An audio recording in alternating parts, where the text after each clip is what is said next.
ఈరోజు తెలంగాణ ప్రభుత్వం ఇచ్చిన హామీ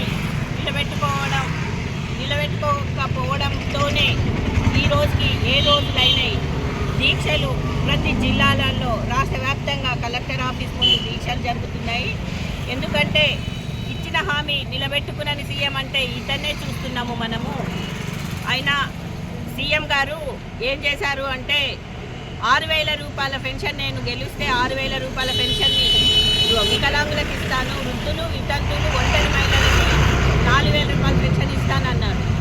ఇప్పుడు ఎక్కి 11 నెలలు అయినా కానీ ఇప్పటికీ ₹1 కూడా పెంచింది లేదు.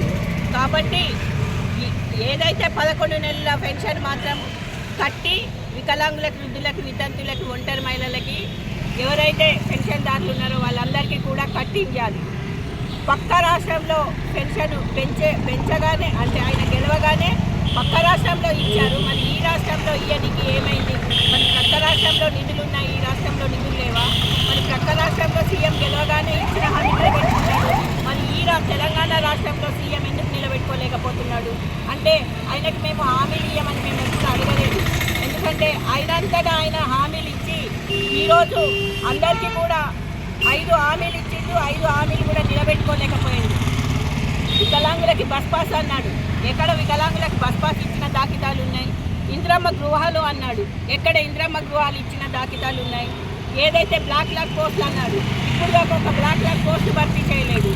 ఏదైతే మన సదరం సర్టిఫికేట్ల మీద అర్హులైన వికలాంగుడికి సదరం సర్టిఫికేట్ లేదు, అనర్హుడికి సదరం సర్టిఫికేట్ ఉంది.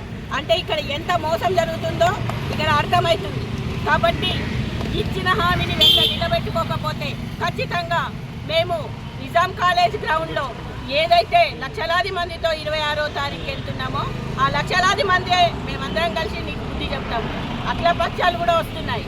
మెడలు వంచి ఖచ్చితంగా సీఎం గారు మేము చెప్తున్నాము, మెడలు వంచి మా పెన్షన్ మేము ఎట్లా తీసుకోవాలో, మాకు ఇచ్చిన హామీలు ఏవైతే నిలబెట్టుకోలేవో ఖచ్చితంగా నిలబెట్టేటట్టు మేము చేస్తాము. ఖచ్చితంగా నువ్వు త్వరలో మేమెట్లా మమ్మల్ని ఎట్లా రోడ్డు మీద విడిచి ధర్నాలు చేయమంటున్నావో లాస్ట్కి నువ్వు గద్దె దిగిన తర్వాత కూడా నువ్వు మళ్ళీ రోడ్డు మీదకి వచ్చి ఇవే ధర్నాలు చేసుకుంటూనే వస్తావు.